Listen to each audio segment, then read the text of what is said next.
Buick GMC. And as I said, if you'd like to sponsor the show or any show in the network as we grow, you can, and we've grown a lot, you can reach us at talknorthpodcast@gmail.com. So Kirk Cousins went on the Dan Patrick Show and admitted he's not sleeping well, that he's bothered. And, this is such a Kirk Cousins type of thing. Kirk is generally a likable guy. He was not the world's greatest quarterback prospect. He's a cool, overachieving story. He ends up signing the big deal. And first half of the season, I thought he was really, really good for the Vikings. And then you come down the stretch, and he's playing against good defenses, and he just doesn't look as comfortable. He has the blow-up of Thielen on the sideline that did not make him look good. And now he's talking about not sleeping. And as a media person, I always appreciate it when athletes are honest and open. But you do look at this and say, okay, the $25 million guy, the leader of the franchise, the most important player on the team, is it good for him to be kind of admitting, hey, this really bothers me? I mean, I just can't imagine Peyton Manning or Tom Brady going, oh yeah, I lost a lot of sleep, but this is really eating me up. They'd be more likely to set their jaw and just say, screw it, bleep it. I'm not letting this happen again. Yeah, it was kind of an interesting story that broke.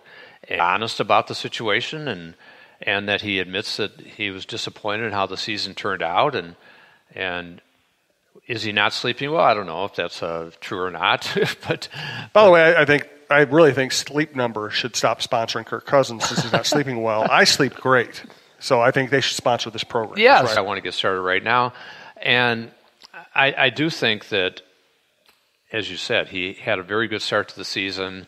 Then they ran into some tougher teams, the Bears twice in the second half, and it got a little tougher. The Patriots and Saints, yeah. And so things got a little tougher, and the offensive line got a little worse. That he did not have the support that he needed in terms of the offensive line, in terms of the running game, especially when the offensive line wasn't productive, and when Dalvin Cook missed a bunch of games, and Latavius Murray, a good second back, but the running game was ranked 30th in the league over, and how that all turned out, and I think. It just was kind of a tough year on offense, as it turned out. And the Vikings team went 7-7, and they were coming off 12-2, 11-3, and the expectations were enormous, bringing him back in a big blockbuster trade. They go 7-7, and he said, "Oh yeah, that was a tough year. We had some tough losses, but it did set the stage for the next couple of years, and we went to the Super Bowl 3 of the next 4 years."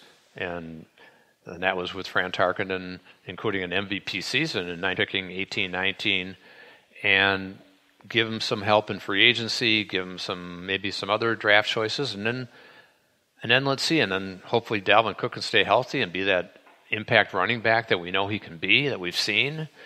And so I'm reserving judgment on Kirk Cousins. So I'm not upset that he said he's disappointed in what happened. I think I'm not upset about it. Yeah. The talk about lost sleep. Again, there's nothing inherent. Brady and Manning and Russell Wilson and whoever the case may be have made comments in the past that, hey, it wasn't a great year. It didn't turn out as well as we wanted to. I've heard Brady say that when they've lost Super Bowls and that our goal is to go all the way and win it. And so. And the other thing is it's the off season, so we're jumping on any little thing we have, too. That's right. This really isn't that big a deal, but it's interesting, and it's the off season, so we're talking about it. Yeah, exactly. And so I hope Kirk, the Vikings have a really good draft, and Kirk starts sleeping better. Absolutely. Let's hit a couple of NFL topics.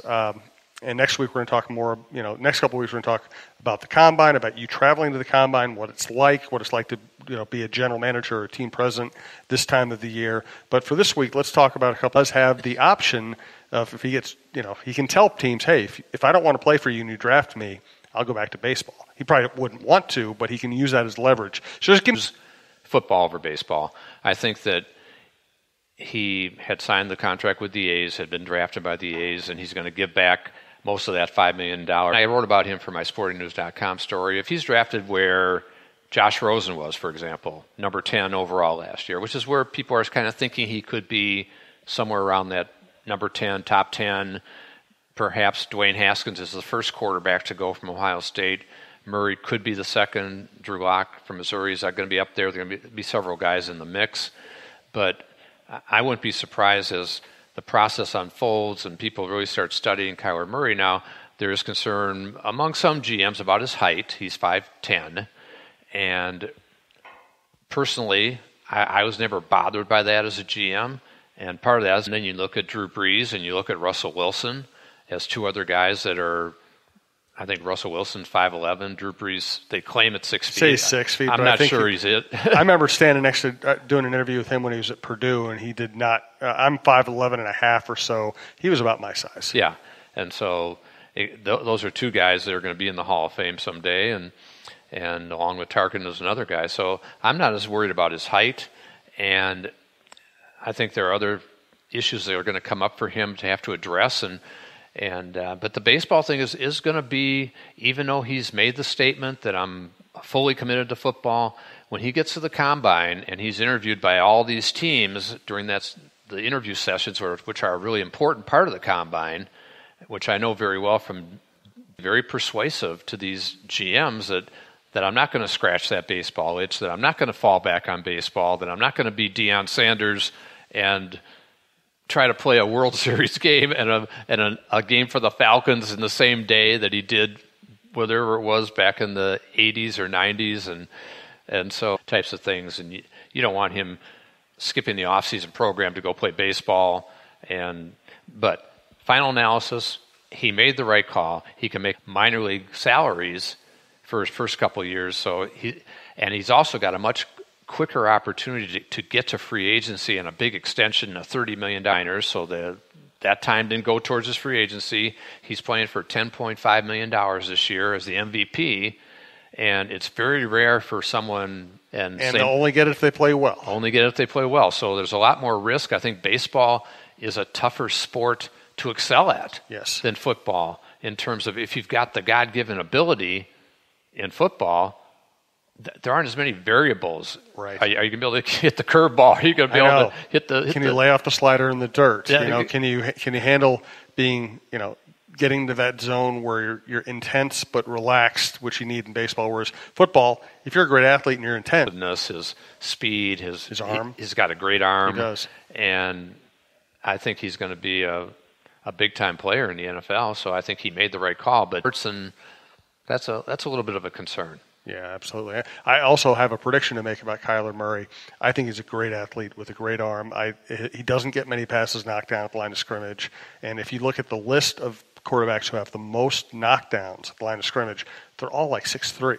So there's an art to getting the ball. Him and yes, a lot. That he was undisciplined. Just a slinger. Yeah, exactly. And so he goes number 10 to Kansas City. That worked out pretty good. Worked out pretty well. Me too. And my feeling about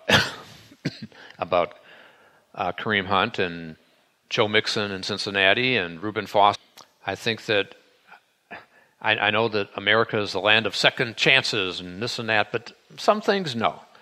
And I think domestic violence to me is one of those. He just to sign Kareem Hunt, and I know John Dorsey knows him better than anybody probably in terms of he drafted him in Kansas City, and he says he's been remorseful and that he's putting him under a zero tolerance. Well, I wish he'd already done that and not made this signing because, as you said, bad signing. He's going to be suspended by the NFL probably for a minimum of 6 games and maybe 8 games potentially. And so you're not even going to have him for most of the year. I just think